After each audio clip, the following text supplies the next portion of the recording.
con un clima caluroso, otros están con frío, dependiendo del lugar donde se encuentran. Y bueno, para nosotros como las Sociedades Bíblicas Unidas, estamos muy contentos de estar próximos a empezar un nuevo diplomado internacional. Ya estamos en esta aventura, ya estamos haciendo varios diplomados. Hemos hecho el Diplomado Internacional de la Biblia, donde hemos visto herramientas de ciencias bíblicas. Hemos tenido un diplomado de educación cristiana. Hemos tenido también un diplomado de consejería familiar y hemos tenido un diplomado de Antiguo Testamento. Y ahora estamos organizando un nuevo diplomado, un diplomado internacional de Nuevo Testamento. Y como sociedades bíblicas vamos a empezar leyendo la palabra de Dios, dos textos bíblicos del Nuevo Testamento. Uno es el encuentro de Felipe y el etíope en Hechos 8, 30 y 31. Acudiendo Felipe, le oyó que leía al profeta Isaías y dijo, ¿pero entiendes lo que lees? Él dijo, ¿y cómo podré si alguno no me enseñare? Y rogó a Felipe que subiese y se sentara con él. Y el otro pasaje del Nuevo Testamento en Lucas 24, 32, los caminantes de Emaús, y decían, ¿acaso no ardía nuestro corazón mientras nos hablaba en el camino y nos explicaba las escrituras? Y en estos dos pasajes tenemos un receptor y un emisor. Y vemos que el receptor, uno que leía un pasaje de las escrituras y otros que escuchaban las escrituras, y un emisor que enseñaba y el otro que explicaba las escrituras. Y el resultado, un fuego que ardía en sus corazones. Y esa es la tarea que tenemos como sociedad bíblica. Tenemos el ciclo de la Biblia, la traducción, publicación, distribución y también la interacción con la Biblia. Queremos que la Biblia sea leída, que sea escuchada, que sea estudiada, que sea enseñada, que sea entendida, que sea interiorizada, que sea aplicada y que arda en los corazones de las personas. Así que sean bienvenidos cada uno de ustedes a este masterclass del Diplomado de Nuevo Testamento. Y vamos a empezar con una oración. Amantísimo Padre Celestial, te agradecemos, Señor, porque tú eres el mismo, ayer, hoy y siempre. Tu misericordia es para siempre, tu palabra permanece para siempre. Señor, te agradecemos por el ministerio bíblico de traducción, de distribución, de interacción con la Biblia. Y Señor, te pedimos para que dirijas al expositor de esta mañana y que hagas que tu palabra arda en el corazón de cada uno de nosotros. Oramos en el nombre de Cristo Jesús. Amén. Y bueno, vamos a presentar al profesor Rodrigo Rifo, que es nuestro gran expositor en esta mañana. Ya muchos de ustedes lo conocen. Hay varias personas, varios de ustedes que lo han conocido en los webinars que tenemos los días viernes o en los diplomados que hemos estado desarrollando. Y aprovecho para saludar a Jaime Inostroza de Chile, que es uno de los alumnos que ha seguido varios diplomados internacionales que venimos desarrollando y también está participando de este masterclass y que Dios mediante también va a continuar este diplomado con nosotros. Bueno, Rodrigo Rifo es biblista argentino, radicado desde hace 6 años en Ecuador, sirve en las Sociedades Bíblicas Unidas en Ecuador, ¿no? Trabaja en el área de exegética de traducciones, ¿no? Su formación es de grado en el área de ciencias bíblicas de la Universidad Bíblica Latinoamericana.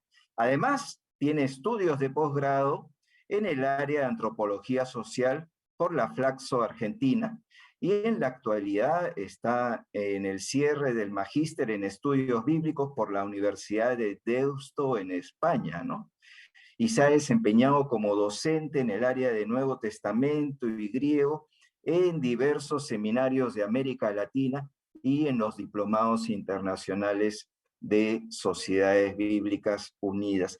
Y esta mañana va a estar con nosotros desarrollando una clase maestra, una clase demostrativa con el tema claves para interpretar las parábolas del Nuevo Testamento. Y dejo con ustedes al profesor Rodrigo Rifo. Es tu tiempo, Rodrigo. Bueno, muchas gracias. Un saludo para todos y todas. Gusto verles.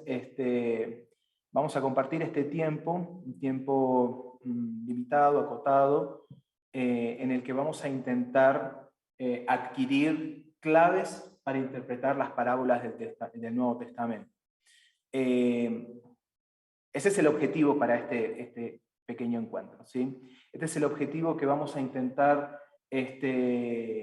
buscar con el desarrollo de un material o un insumo, y la intención siempre es que ustedes se puedan ir con herramientas prácticas y concretas para desarrollar su tarea hermenéutica, su tarea pastoral. El abordaje que vamos a hacer para adquirir estas herramientas y estas claves es un abordaje que se llama sincrónico, ¿sí? El abordaje sincrónico lo que significa es que nosotros estudiamos el texto como el texto está, como está dado, literariamente. A diferencia del abordaje diacrónico, donde nos vamos a la historia del texto, el trasfondo, cómo fue formado, incluso nos podemos ir, con lo diacrónico nos podemos ir hasta el contexto sociológico de la historia del texto. El abordaje sincrónico lo que plantea es tomar el texto como está, ¿sí? E incluso, mejor aún si lo tomamos desde una cuestión estilística, artística, y vamos a ver que la cuestión estética está presente en los textos. ¿Qué palabra usamos? ¿Cómo las usamos? O bueno, cómo la usó el autor, ¿no? ¿Cómo las ordenó? ¿Cómo las organizó? ¿Cómo las estructuró? Es decir, que el abordaje sincrónico a mí me parece que es una linda oportunidad adquirir esas herramientas, porque pienso yo que va a marcar también una cuestión identitaria dentro de las sociedades bíblicas en su abordaje con el texto bíblico, ¿no? Muchos seminarios, muchas instituciones van a profundizar el conocimiento de la Biblia, pero yo personalmente, desde mi experiencia docente, lo que puedo decir es que el abordaje generalizado que se hace es un abordaje diacrónico, muy bueno, muy efectivo y muy necesario. Pero me parece a mí, desde lo que ha sido mi experiencia en el campo de traducción o en el campo del trabajo pastoral, incluso con pueblos originarios o con diferentes movimientos dentro de la tarea de traducción, me parece a mí que una marca identitaria dentro del quehacer de estudio bíblico en las sociedades bíblicas tiene que ver con el estudio sincrónico del texto. Y vamos a ver claves para interpretar las parábolas, y me voy a inspirar en una gran manera, me voy a inspirar de un trabajo que ya hace varios años publicó Plutarco Bonilla, que es un consultor reconocido de las sociedades bíblicas, y que se encuentra una síntesis importante de ese trabajo referente a las parábolas en una compilación que se llamó Descubre la Biblia. Ahí se encuentra un artículo muy interesante donde sintetiza esto que vamos a compartir el día de hoy. ¿Sí? Muy bien. Empecemos por decir algunas cuestiones en referencia a la parábola, ¿sí? El término parábola como tal. Viene de un término, ¿sí?, que tenemos aquí, un término griego, que el verbo es paraboleo, que está conformado etimológicamente por dos palabras. Uno es para, de ahí viene la palabra paralelo, ¿no? Para, que tiene que ver con junto, al lado de, es una preposición, y el sustantivo, o el verbo, mejor dicho, acá es el verbo balo, que es arrojar, ¿sí? Es arrojar. Básicamente, paraboleo, como término griego, va a significar arrojar algo al lado de, como si este fuera un punto a tomar en cuenta y el otro está aquí, en una equidistante o en paralelo. Pero la acción del paraboleo es el arrojar. ¿Sí? Es el arrojar. Y de ahí derivan el sustantivo parabolé en griego, parábola en latín y finalmente parábola en español. Me parece interesante ya tomar este punto como un punto de partida, ya que una de las características más importantes que va a tener la parábola es, en parte, que es arrojada, ¿sí? Es como que uno no es que comienza el día contando una parábola, ¿me explico? Sino que es arrojada en el momento oportuno. En el caso del Nuevo Testamento y los Evangelios, el gran parabolista es Jesús, por excelencia. Entonces, la parábola es arrojada en el momento oportuno y es arrojada al lado de, ¿sí? Y aquí vamos ya a hacer esa relación entre lo que es el mundo real y el mundo simbólico, que vamos a tener que tener en cuenta siempre al analizar las parábolas. El mundo real es el contexto de la parábola y es arrojada al mundo real y al contexto real, es arrojada una historia, un cuento, una narración en relación a ese mundo real, lo que vendría a ser el mundo simbólico. ¿Sí? Vamos a desmenuzar estas ideas para que quede bien claro. Digamos que las parábolas pertenecen al campo del género literario. ¿Sí? ¿Qué quiero decir con esto? Pertenecen al campo del género literario ya sea en su tradición oral o ya sea en su escritura artística. En su tradición oral, porque son dichos de Jesús, son historias que Jesús contó en el medio de una coyuntura, en el medio de una circunstancia dada. Son cuentos que se arrojaron, como habíamos dicho de la palabra balo en griego. Ahora bien, cuando se pasan a la escritura, el autor de los evangelios organiza las ideas de tal forma en que tiene participación en su organización, participación estética, artística, estilística también. ¿Sí? Fíjense, acá tenemos Lucas 1, cuando dice, me ha parecido también a mí, después de haber investigado con diligencia todas las cosas desde su origen, escribírtelas por orden, oh excelentísimo Teófilo, para que conozcas bien la verdad de las cosas en las cuales has sido instruido. Es decir que el autor puso cráneo, cabeza, corazón para poner en orden y sistematizar los escritos. Bien, dentro de lo que es la literatura deuterocanónica también tenemos algo parecido a esto, cuando el final de Segunda de Macabeos termina diciendo, yo termino aquí mi narración. ¿Sí?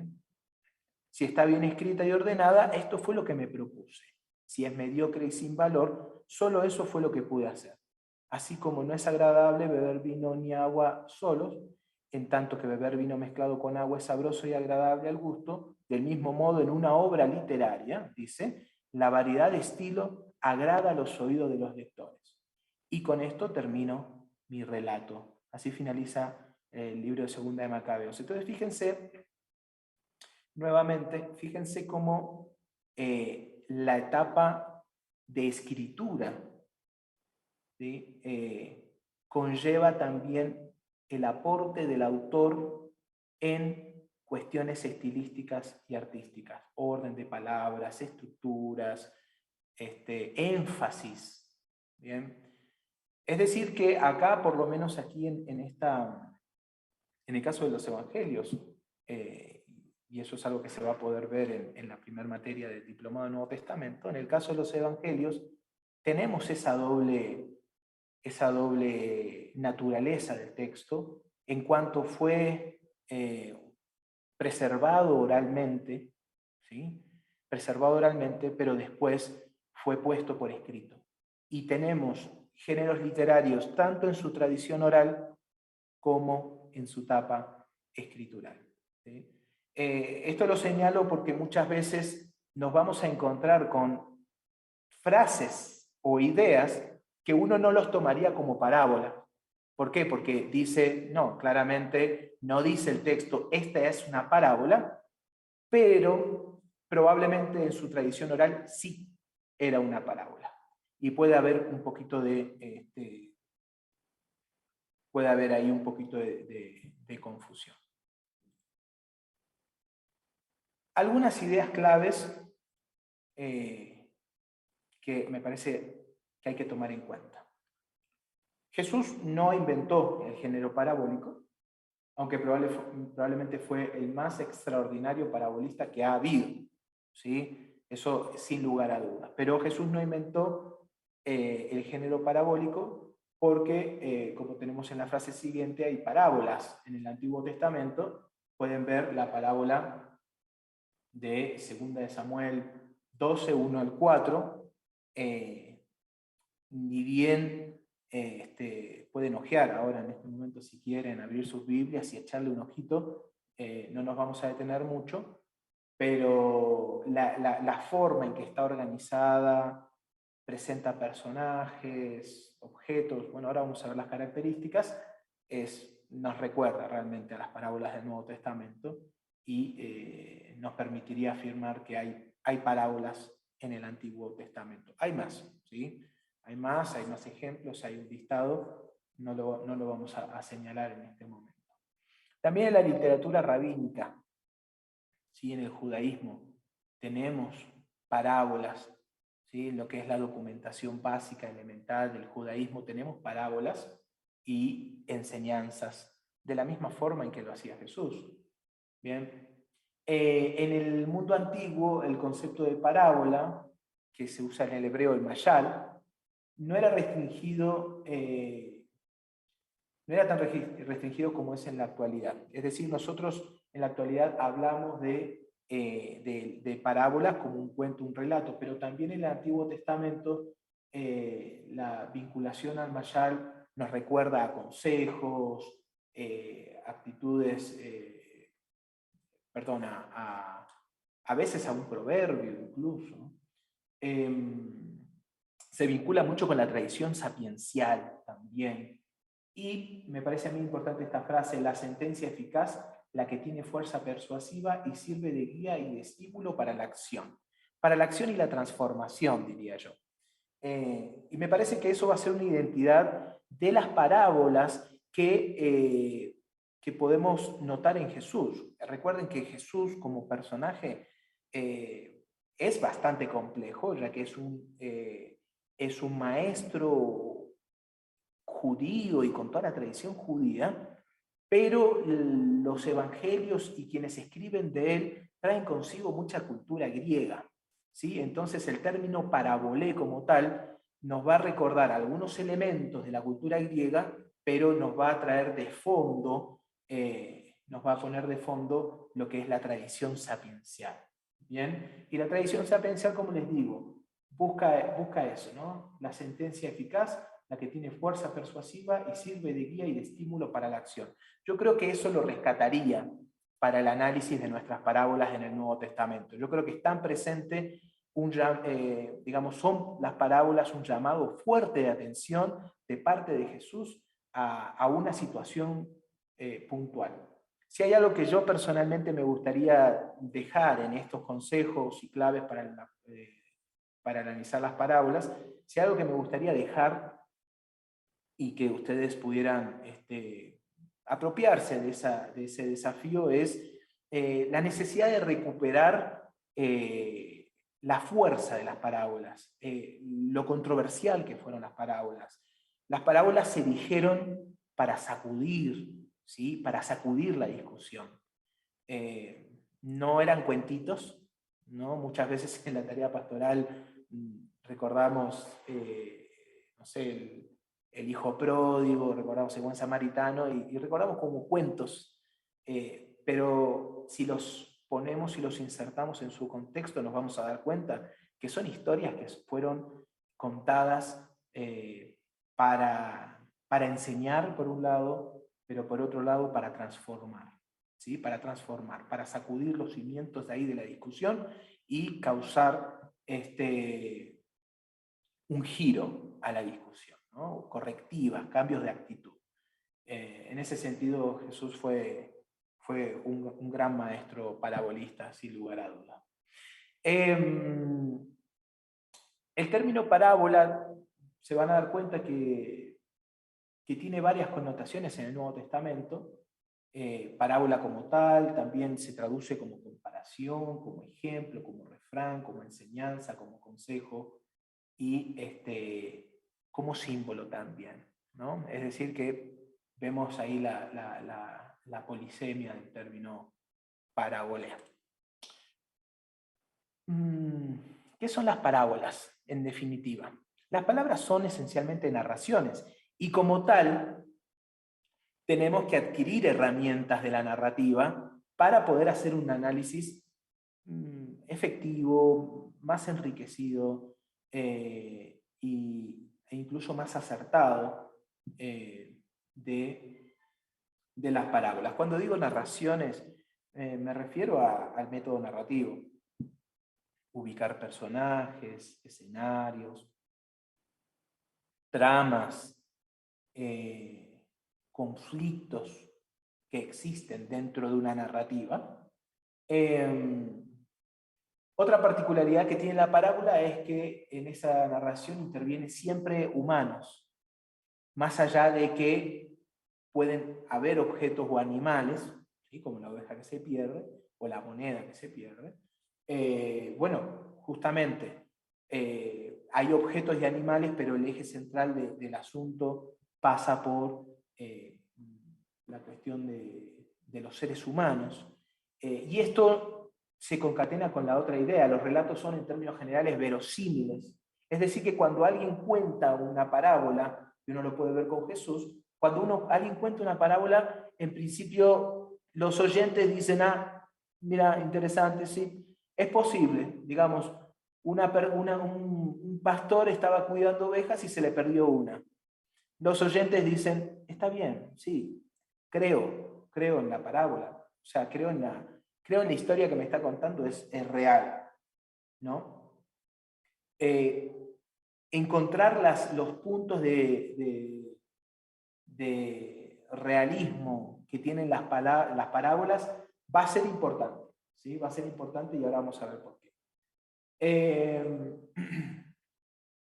La verosimilitud de la palabra se fundamenta en la cotidianidad. Como les digo, los escenarios narrativos suelen ser escenarios cotidianos, ¿sí? Pasa todos los días, no es que no pasa nunca. Digamos,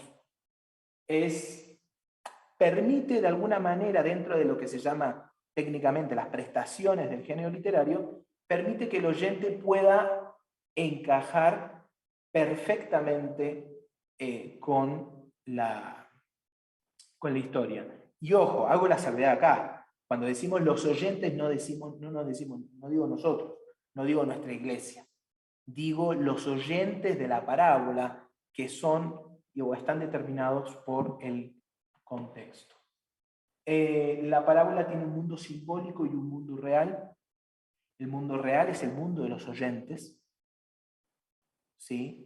Insisto, en los oyentes de la parábola, no en nosotros. Los oyentes literarios de la parábola. Y el mundo simbólico, ¿no? Lo que sería propiamente la parábola. Y algo muy interesante que me parece que es necesario rescatar y que va a enriquecer nuestra interpretación es que las parábolas demandan una respuesta. No son historias acabadas donde finaliza con todos fueron felices, ¿no? No, para nada. Justamente la parábola demanda una respuesta por parte de los oyentes literarios y será importante para poder discernir el mensaje pastoral, tratar de entender cuál sería la respuesta de los oyentes literarios. Paso a algunas así rapidito algunas leyes que se le han llamado así, o por lo menos Plutarco Bonilla lo llamó así, me parece interesante. Voy a mencionar algunas, se pueden profundizar más, pero me gustaría llegar a las claves para poder alcanzar con el tiempo y que ustedes, quienes están participando de este encuentro, puedan irse con herramientas prácticas y concretas para ejercitar y practicar en sus casas, en la preparación de sus estudios bíblicos. Veamos algunas leyes. La ley de la economía. El relato en las parábolas, en el mayor de los, o sea, en el mejor de los casos, trata de ser sintético. ¿Sí? Trata de ser sintético. Pensemos en Lucas 15, tomemos como ejemplo Lucas 15. Lucas 15 tenemos primero, ya tenemos la parábola de la oveja, la parábola de la moneda, que son pequeñas, son breves y son simétricas. Fíjense que dentro de su estructura son simétricas. Después tenemos la del hijo pródigo. Ahí ya no es un relato sintético, es un relato más extenso. Entonces, en términos generales podemos decir que las parábolas son sintéticas. Si escapa a esa brevedad, habría que encontrar el porqué. ¿Sí? Debería ser un punto, un llamado de atención que nosotros deberíamos trabajar y abordar. Entonces, en general, el relato la ley de la economía es sintético. Bien, suele haber una oposición, un contraste, ¿sí? El cielo, la tierra, lo bueno, lo malo, ¿sí? Suelen haber esos contrastes muy marcados. Quisiera señalar la ley de la triada, me parece muy interesante la ley de la triada, que en realidad no es ley porque no se cumplen todas las parábolas, pero lo que quiere decir la ley de la triada es que por un recurso mnemotécnico, por un recurso de la memoria, de la preservación de algunas historias y al mismo tiempo la enseñanza, suelen usar elementos de tres, grupos de tres, ¿sí? O ya sean tres personajes, tres objetos, suelen ser tres o los tres los escenarios. Si pensamos en el buen samaritano, serían tres los personajes icónicos que se van desenvolviendo. Entonces, el número 3 es como muy característico. ¿Bien? Entonces, con esto ya me voy a la primera clave. ¿Bien? Para poder hacer justicia al tiempo asignado, pero al mismo tiempo para que puedan ustedes irse con una clave. Una primera clave, me parece súper importante, es que analices el contexto inmediato de la parábola.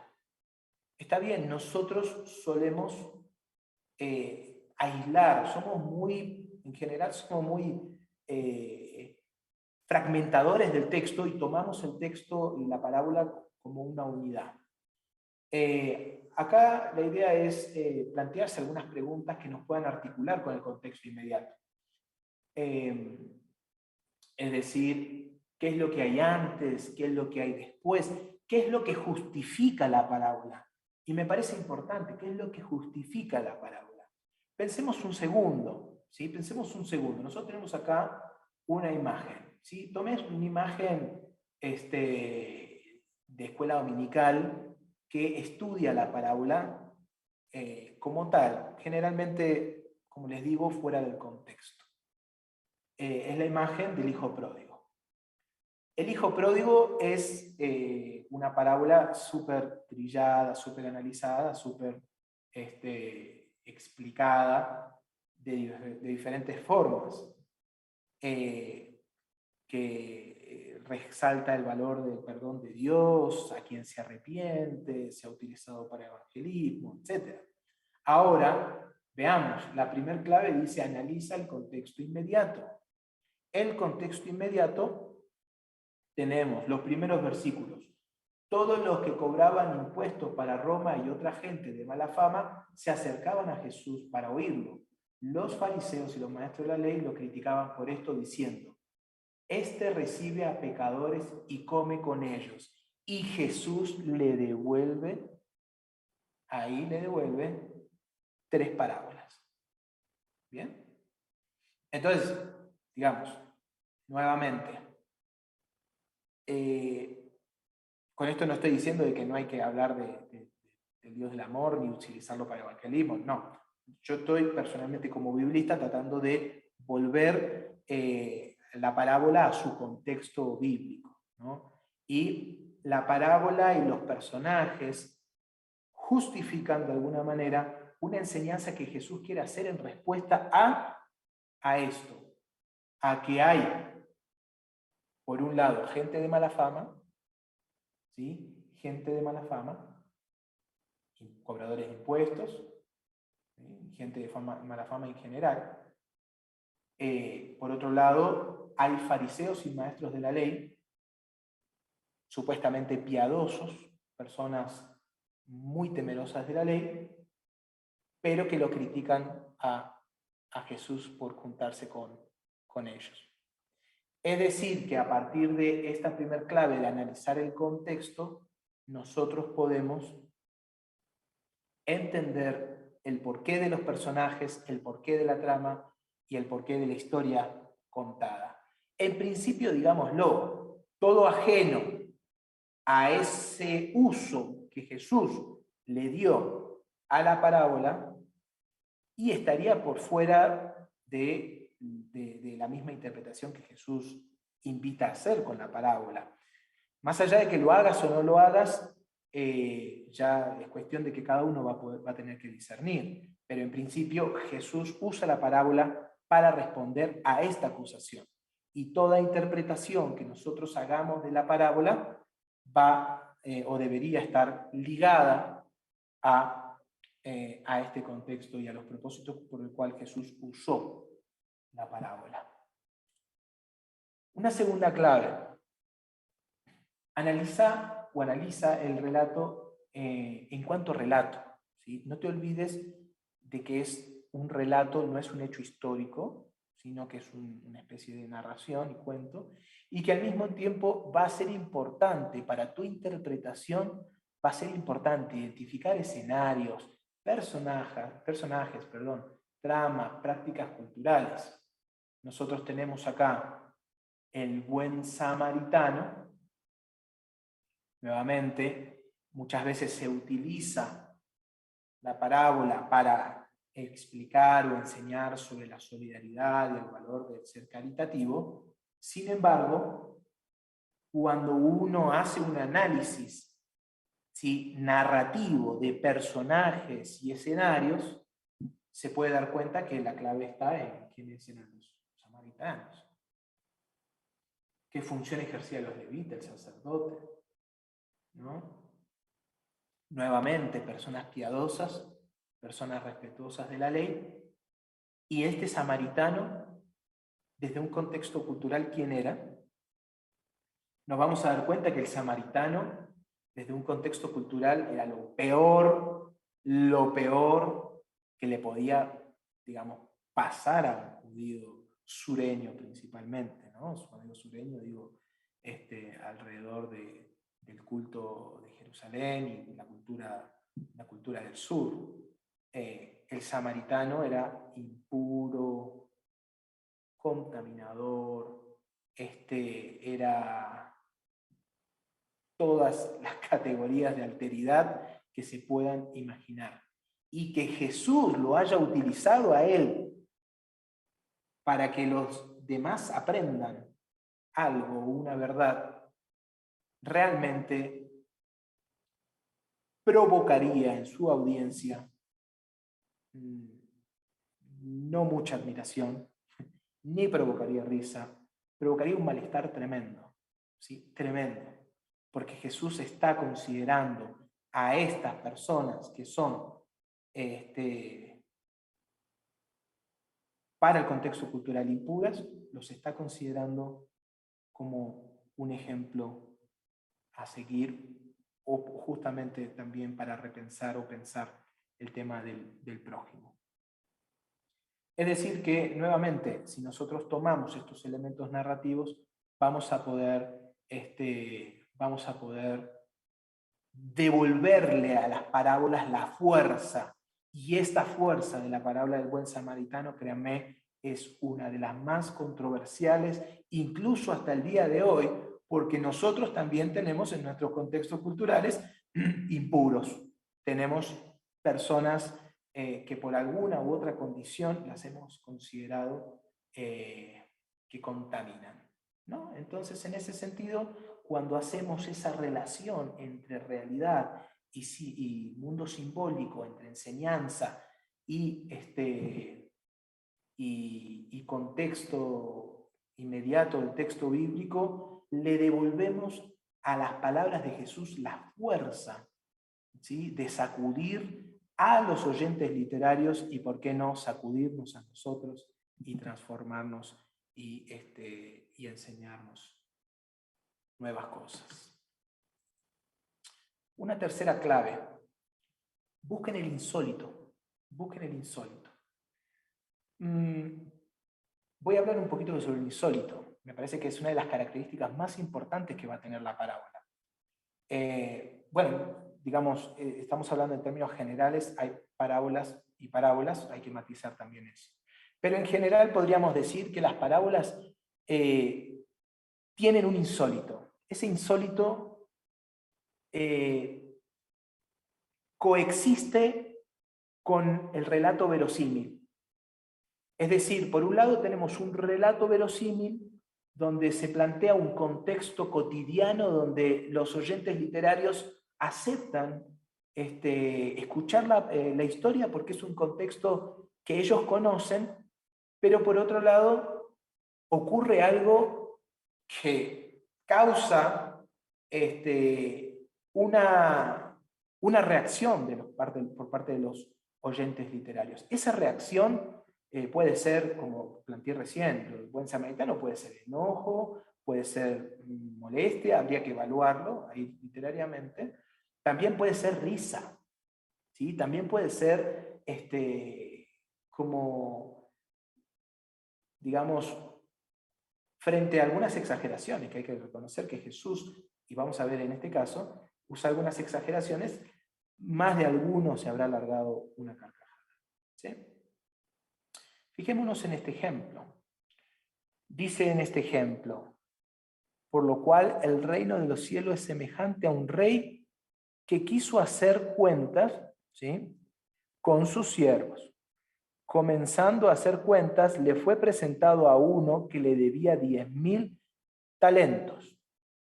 A este, como no pudo pagar, ordenó su sirviente venderle, y a su mujer e hijo, y todo lo que tenía, para que se le pagase la deuda. Muy bien. Nosotros enseñamos eso en la iglesia y es una deuda, básicamente es una deuda. Pero si nosotros buscamos el insólito, eso que es exagerado, es hiperbólico, lo vamos a llamar en términos literarios, puede ayudarnos a vivificar la parábola. Fíjense, y esto tomo de la Biblia, el comentario bíblico teológico que publica Sociedades Bíblicas. En la época del Antiguo Testamento, el talento era la unidad de peso equivalente a 34 kilos. En el Nuevo Testamento era una unidad de ámbito monetario, aunque no una moneda necesariamente, que valía unos 6.000 dracmas, el equivalente aproximado a 20 años de salario de un obrero. Un obrero común ganaba aproximadamente 1 denario por día. En la actualidad, un talento sería equivalente a unos 600.000 dólares.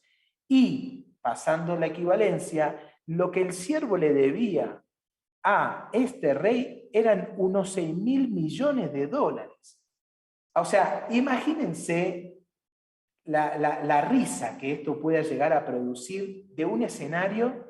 A nosotros, a mí particularmente me causa risa de pensar que un siervo le debía a un rey 6.000 millones de dólares, lo que equivaldría básicamente a la deuda que asumió el Estado de Ecuador con el Fondo Monetario Internacional. Es algo realmente tremendamente exagerado y hiperbólico, por así decirlo. Entonces, nos metemos en el personaje, ahí nos metemos en los oyentes literarios. Escuchan esta historia y en principio una reacción les surge.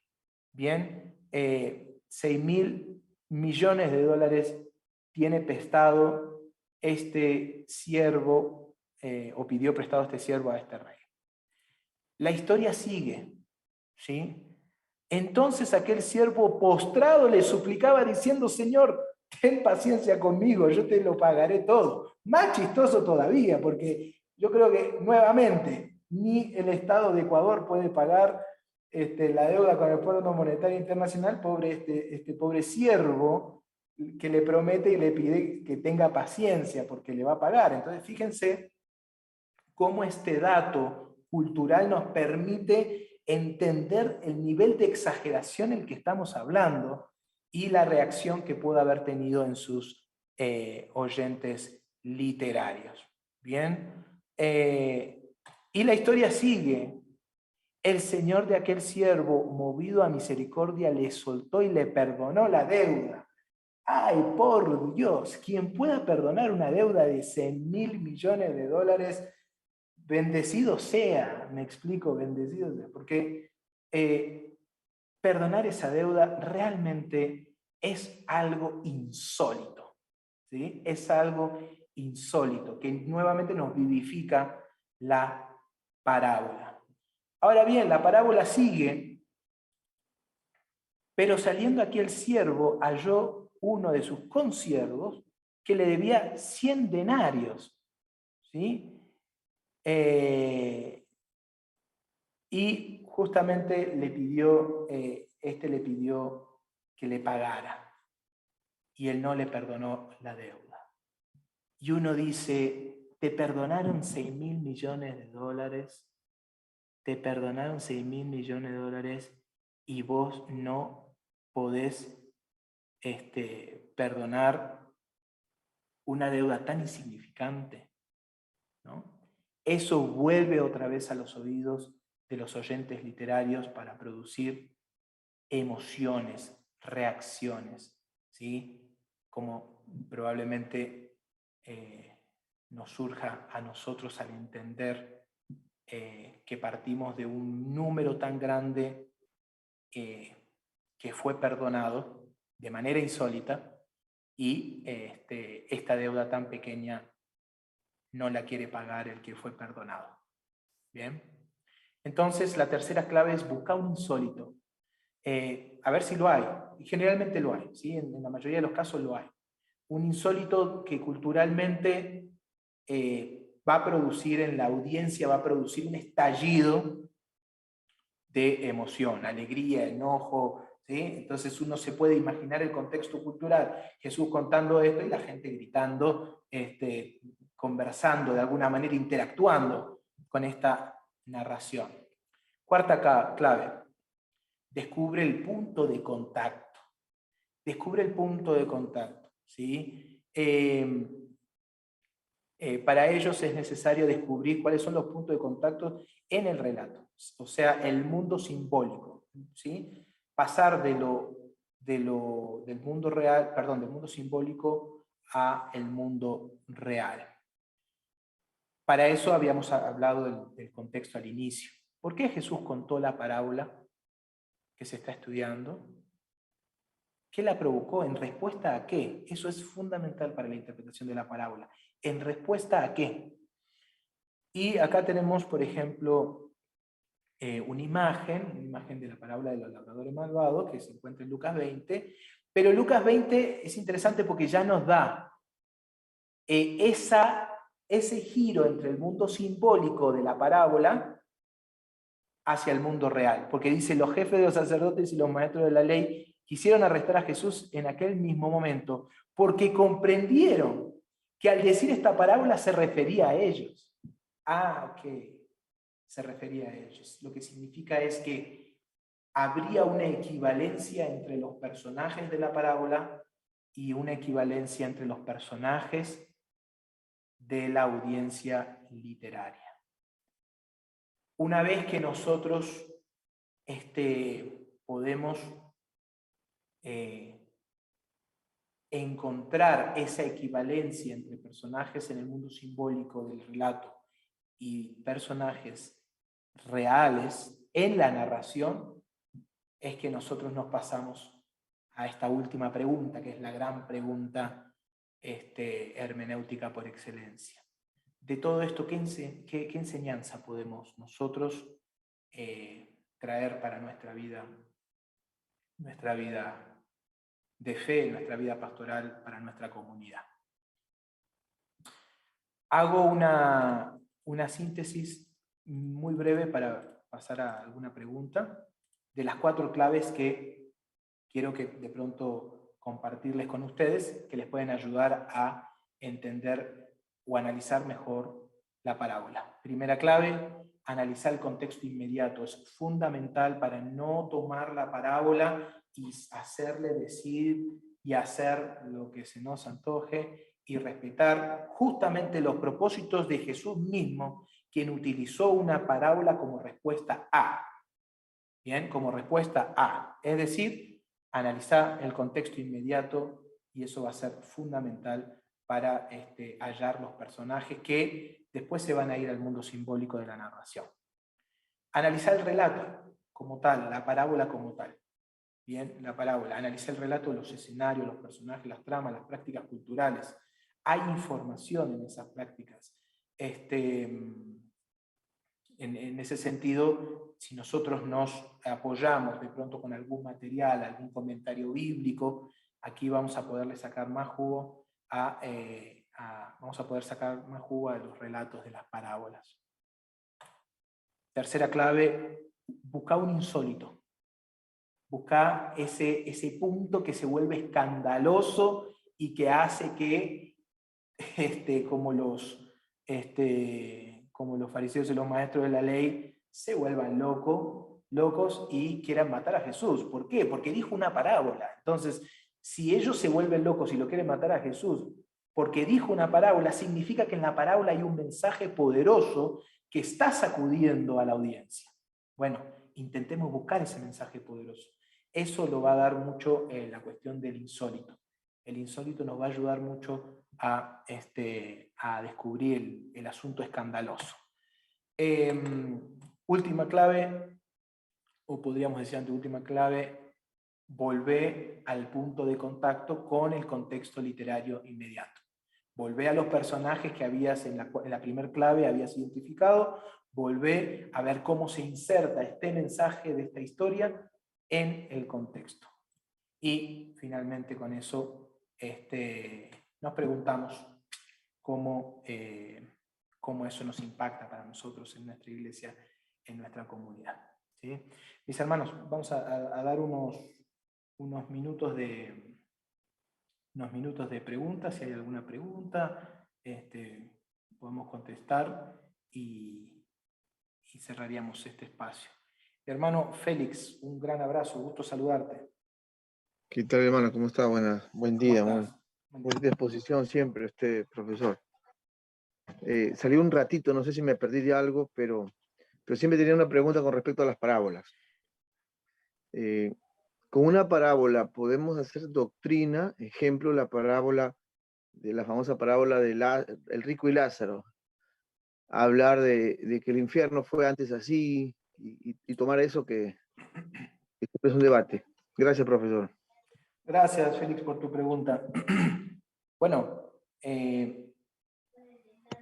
hablaba no hace mucho en el diplomado en Antiguo Testamento el profesor Fausto Liriano, que con respecto a las doctrinas, lo más aconsejable es tomar la intertextualidad, es decir, no hacer doctrina necesariamente de un punto, sino concatenar varios elementos que se encuentran presentes, entretejidos en todo el texto bíblico.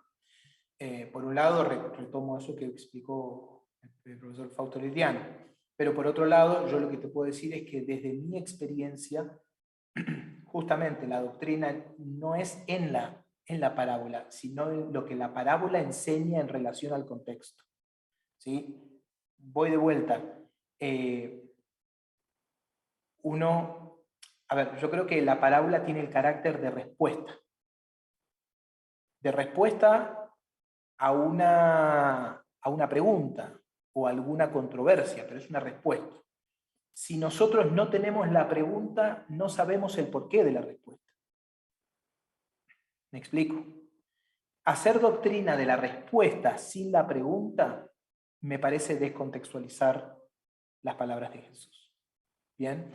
Es decir, que la parábola, si por alguna razón, alguna denominación, iglesia o comunidad desea establecer algún punto como doctrinal, mi consejo sería que tome la parábola nuevamente, respondiendo al contexto en que Jesús decide devolver como respuesta una parábola, ¿sí? No sacarlo del contexto. Ahí sí, de pronto podríamos estar en un lugar más estable, como para establecer algunos puntos doctrinales. Si los quitamos, yo creo que estamos sacando la parábola fuera del contexto y puede ser realmente peligroso, ¿sí? Hermano Wilson, de Colombia, adelante, ¿cómo está? Mi hermano Rifo, Dios les bendiga a usted y a todos los compañeros. Tengo una inquietud. ¿El fin de la parábola era provocarlos o que ellos quedaran sin el entendimiento realmente de lo que quería decir Jesús? Va a depender de la parábola, va a depender de la parábola. Yo creo que hay parábolas que son, pero una patada al hígado, van a decir en Argentina. Hay unas parábolas que son durísimas, ¿sí? Por eso provoca el enojo de los maestros de la ley y fariseos, pero hay parábolas que son más enigmáticas, ¿bien? Entonces, ahí me parece a mí que cada contexto va a ser el que prime las intenciones. Lo que sí estamos claros es que la parábola es una respuesta ante una situación. Sin la situación, sin la coyuntura, nosotros no vamos a poder hacer ese análisis de los propósitos de la parábola, ¿sí? Los propósitos retóricos de la parábola. Ivette, adelante. Ivette Pulido, Colombia. Muy buenos días. Perdón, y cerramos con nuestro hermano Luis Alberto y concluimos el tiempo con eso. Gracias. Adelante, Ivette. Muy buenos días, que Dios los bendiga. Excelente exposición. Yo siempre he tenido esta pregunta: ¿por qué Jesús enseñaba al pueblo por parábola? ¿Cuál era el objetivo de Jesús que se llegaba a ese nivel? Porque él explicaba en parábola las enseñanzas. Sí, yo creo que, gracias por tu pregunta. Una pregunta clásica, una respuesta clásica es la que Jesús era capaz de hablarle a la gente sencilla en un lenguaje sencillo, ¿sí? Esa es una de las respuestas que generalmente se puede prestar para esto. Sin embargo, como les digo, este lenguaje sencillo, que es el lenguaje cotidiano, verosímil, dijimos en la charla, este lenguaje verosímil y cotidiano no deja de tener profundidad. Bien, no deja de tener profundidad. Así que me parece a mí que aunque sea un lenguaje sencillo, vale la pena cranear uno un poquitito y esforzarse para encontrar los puntos destacados de la narración y los análisis que nos permitan entender, sobre todo porque son verosímiles y son cotidianos para gente sencilla de la época de Jesús, no para nosotros, ¿no? En una de las parábolas se habla de un rey que va a una tierra para coronarse y volver. Bueno, de pronto eso no está dentro de nuestro contexto cultural y nosotros necesitamos por ahí hacer un poquito más de esfuerzo para analizar la parábola. Entonces, yo lo que te diría es eso, que me parece que tiene que ver con su claridad y su estrategia como maestro, ¿no? Luis Alberto, adelante. A ver, te puedes desmutear. Estás muteado, no te escuchamos. Ahí está. Muy buenos días, nosotros, qué gusto, excelente sesión. Bueno, me impresiona bastante también la parábola cuando Nicodemo interactúa con el maestro. Recordamos que tú eres maestro de Israel y no entiendo lo que te digo. Entonces, bueno, yo creo que Jesús también quería hacer entender que su doctrina no es de este mundo, es más allá, ¿no?, del cielo. Entonces, cuando le dice a Nicodemo que tiene que nacer de nuevo, es algo impresionante. Él siendo maestro no podía entenderlo, porque no le estaba explicando. Entonces quería hacer entender la doctrina que era más enfocarse en lo espiritual. Tengo un ejemplo también donde dice que los fariseos de aquellos tiempos de la ley juzgaban el pecado físico, le podría decir, ¿no? Entonces, pero Jesús le explica acerca de que cualquiera que mirare a una mujer que adulteró. Entonces era más profunda la enseñanza que los fariseos no entendían. Y como hay un dicho acá en Perú, soy de Lima, Perú, dice que la ignorancia es agresiva. Cuando ellos no podían soportar la doctrina, ya pues se recurrían a la violencia. Y se quedan ofendidos también como una burla, ¿no?, a la enseñanza, a la doctrina que ellos tenían, que era más profunda.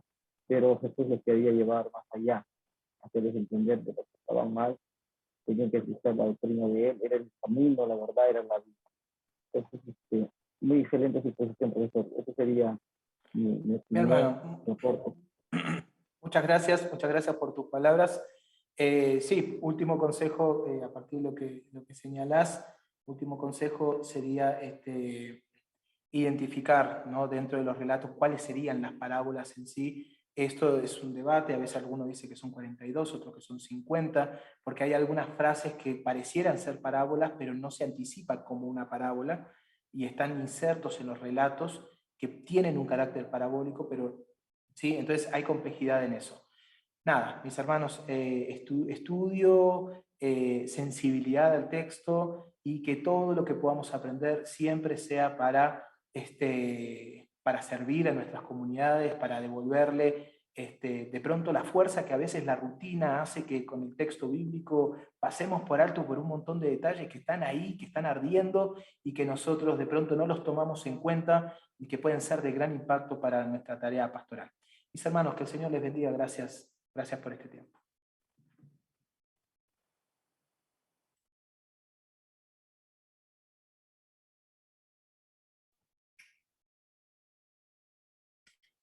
Bien, muy buenos días, muy buenas tardes y muy buenas noches a todos los hermanos que se encuentran en los diferentes países de Latinoamérica. También a nuestros hermanos que se encuentran en Norteamérica, en Europa. Nos sentimos muy contentos de contar con su presencia en este masterclass. En esta oportunidad les voy a brindar toda la información sobre este diplomado internacional en el Nuevo Testamento. Para esto, permítanme compartir mi pantalla. Ok, a ver. ¿Sí? ¿Se puede ver? Bien. Perfectamente, sí, señora. Muchas gracias. Bien, entonces tenemos el Diplomado Internacional del Nuevo Testamento, que es un trabajo conjunto con las sociedades bíblicas de Bolivia, Colombia, Chile, Cuba, Ecuador, Guatemala y Perú. Se han unido para ofrecer a la comunidad hispanoamericana este Diplomado Internacional en Ciencias Bíblicas del Nuevo Testamento. Este diplomado consta de 3 bimestres, 2 cursos por bimestre. Aquí tenemos los cursos Evangelio Sinóptico y la Cuestión Sinóptica, Introducción al estudio de los Evangelios Apócrifos y los otros cánones. El segundo bimestre vamos a estudiar la obra lucana, Lucas y Hechos. El otro curso sería la Introducción a la Literatura y el Corpus Paulino. El tercer bimestre, Cartas Generales, Hebreos, Pedro, Santiago y Judas. La obra sinóptica, Evangelio, Cartas y Apocalipsis. Entonces, como ustedes se pueden haber dado cuenta, contamos con docentes de diferentes países de Latinoamérica que están calificados y con posgrados académicos.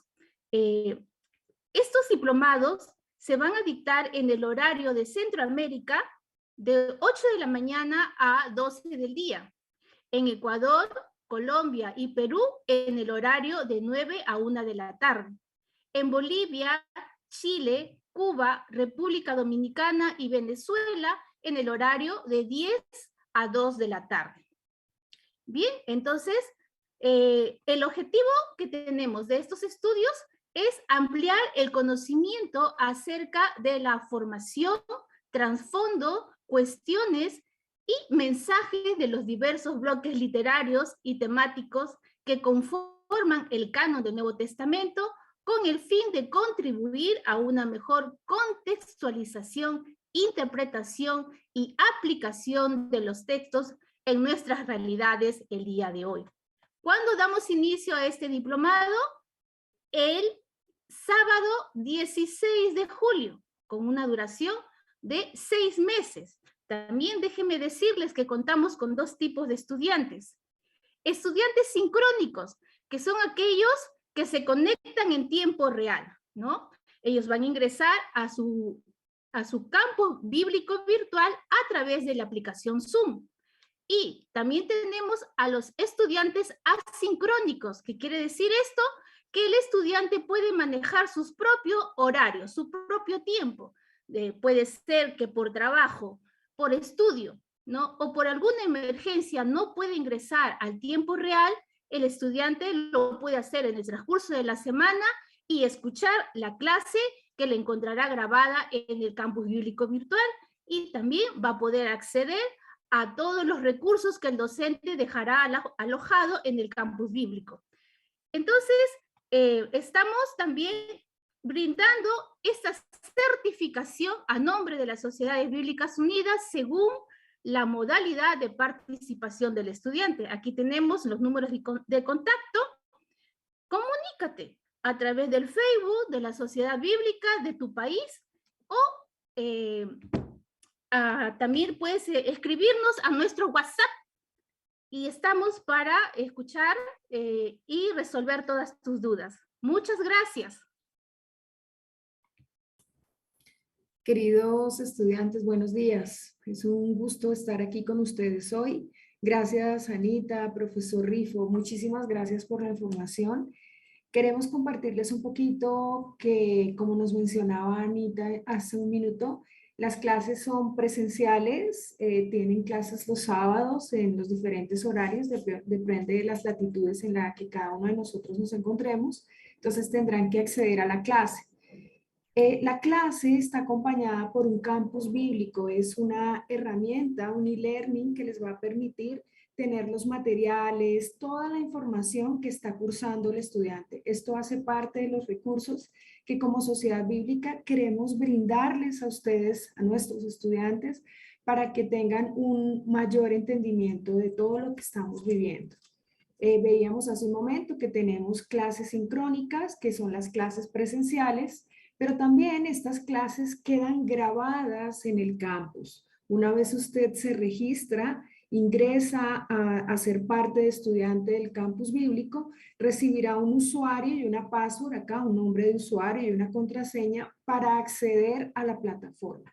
En la plataforma, pues en la comodidad de la casa, encontrará muchos recursos de apoyo, seguimiento del profesor y la dinámica con la que usted se interactúa o interactúa con nosotros al entrar, y vamos a entrar muy rápidamente, porque queríamos brindarles las herramientas que le ayuden en la adopción del conocimiento, que le ayuden a un mayor entendimiento. Hoy veíamos unas partes claves que nos mostraba el profesor Rifo del Nuevo Testamento, y estas partes claves implican mucho el contexto, la comprensión, el buscar lo insólito dentro de todo lo que hacemos, y buscamos que la herramienta, que es esta herramienta donde está cada una de las clases, usted tenga espacio de repetir esa clase tan valiosa, de repetirle las veces que usted quiera. Aquí encuentra la descripción del curso, de lo que vamos a estar viendo. Pero de la misma manera también verá, perdón, verá la descripción del curso, verá todo lo que el contenido, las fechas, y aquí tiene una pauta para guiarlo en las tareas. Hay algunas entregas en esta medida en que hay un intercambio de información entre usted como estudiante y su docente, su profesor, va a haber mayor entendimiento, mayor adopción del conocimiento, que es la expectativa que tenemos como sociedades bíblicas. Cada una de las materias pues tiene un contenido, aquí va a poder repetir, verá en esta clase remota, usted puede ver la grabación de la clase, una vez la clase termina, usted puede acceder al link y revisar, verá todo lo que está pasando y repetir la clase las veces que quiera. Tendrá recursos de apoyo, tanto el PDF que el profesor comparte en la clase como videos de apoyo, material de lectura y algunas tareas, algunas actividades. Hay un foro donde usted le puede hacer todas las preguntas que quiera al profesor, interactuar con el profesor y de esa manera tener un bonito espacio de entendimiento. Aquí al final ustedes ven los datos de contacto, como los presentaba hace un momento Anita, nos compartía todo lo que tenemos para compartir con ustedes. Pero lo más importante y queremos que les quede hoy es que estamos muy emocionados de invitarlos a participar en el Diplomado Internacional del Nuevo Testamento. Encontrará muchas ayudas, tendrá un excelente contexto de la Biblia y sobre todo pues al protagonista del Nuevo Testamento, a Jesús mismo explicado en la voz de profesores de la calidad del profesor Rifo y de muchos de nuestros estudiantes, profesores que son de talla mundial, realmente personas muy conocedoras del texto bíblico. Bueno, queremos agradecerles este espacio con nosotros. Gracias por participar en esta masterclass. Esta es una forma de mostrarles cuál es la dinámica con la que trabajamos las clases durante el tiempo que ustedes estén con nosotros. Será un diplomado de 6 meses. Estamos próximos a inicia el próximo sábado, así que por favor no deje de inscribirse. Sé que va a ser de gran bendición para su vida.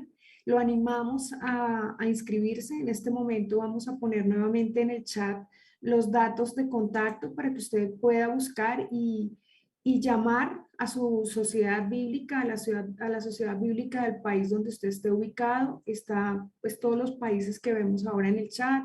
Está Chile, Bolivia, Cuba, Venezuela, Ecuador, Colombia. Llámenos, estamos para atenderlos.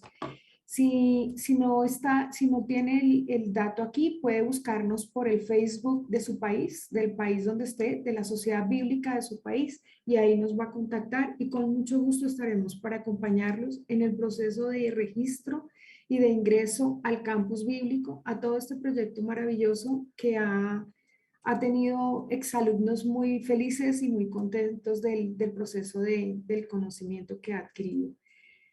Sin más, estamos próximos a terminar nuestra masterclass. Si hay alguna pregunta, alguna inquietud, estamos para escucharlo. Por favor, levante su manita. Aquí estamos para contestarles tanto el profe Rifo como Ana, como yo, en lo que podamos decirles. Permítanme si hay alguna pregunta en el chat. Dice, por favor, tener la presentación de hoy para compartir con otras personas.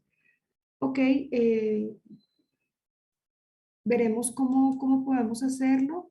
Y ya la vamos a compartir, Mirellita. La vas a en un compartir. minuto, ya la vamos a compartir. Gracias, querida Adriana. El costo del diplomado está, cada país maneja su moneda local, pero está alrededor de los $150 los 6 meses de clase. Entonces, hay cada país, por eso lo animamos a llamar a su país y contactarlo, porque tiene algunos beneficios cada país. Entonces, no tengo el dato exacto de cada país en este momento, solo le doy el valor global. Y por favor, llame a su país de residencia o el país más cercano, que con gusto lo acompañaremos en el proceso. Está la presentación ya en el chat, lo pueden descargar el el archivo. Antes de salirse de la reunión, pueden descargar el PDF y con gusto lo veremos. Los números en Estados Unidos directamente, no, le pediríamos que se comunique con alguna de las sociedades bíblicas que están en el chat: Perú, Chile, Ecuador, Colombia, Bolivia. Estamos para servirlos desde los países de América Latina.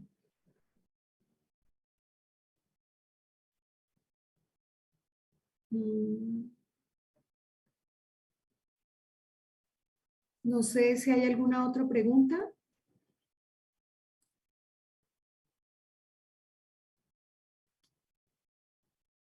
¿No? Bueno, pues la verdad, muchas gracias por participar, por estar aquí, por querer hacer parte de... ¿No ha llegado la presentación? ¿Me están diciendo aquí en el chat? Está aquí en el chat de esta reunión. Sí, en el chat de esta reunión está, es un PDF que está arriba. Bueno, ahí está toda la presentación del masterclass que hizo Ana y que tiene toda la información, los datos de contacto. Por favor, descargue ese documento, ese PDF que les va a dar toda la información que requieren.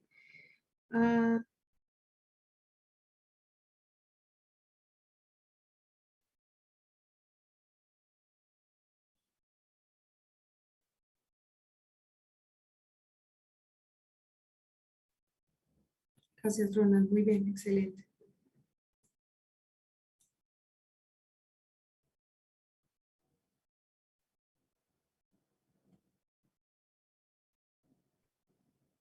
Algunos están teniendo problemas con la descarga, Ronald. Pero me dicen que hay algunos, no se puede abrir o descargar. De todas maneras, intentaremos hacer, se los haremos llegar a su mail, si les parece también. Ahí han colocado un link.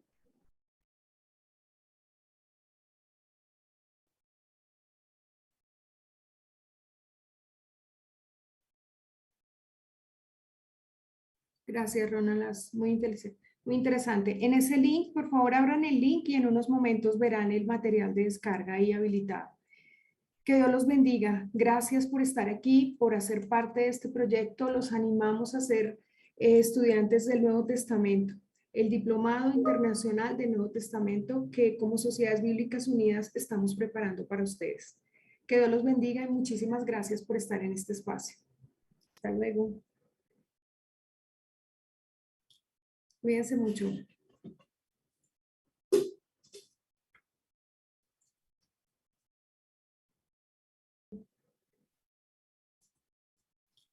Cuídense mucho.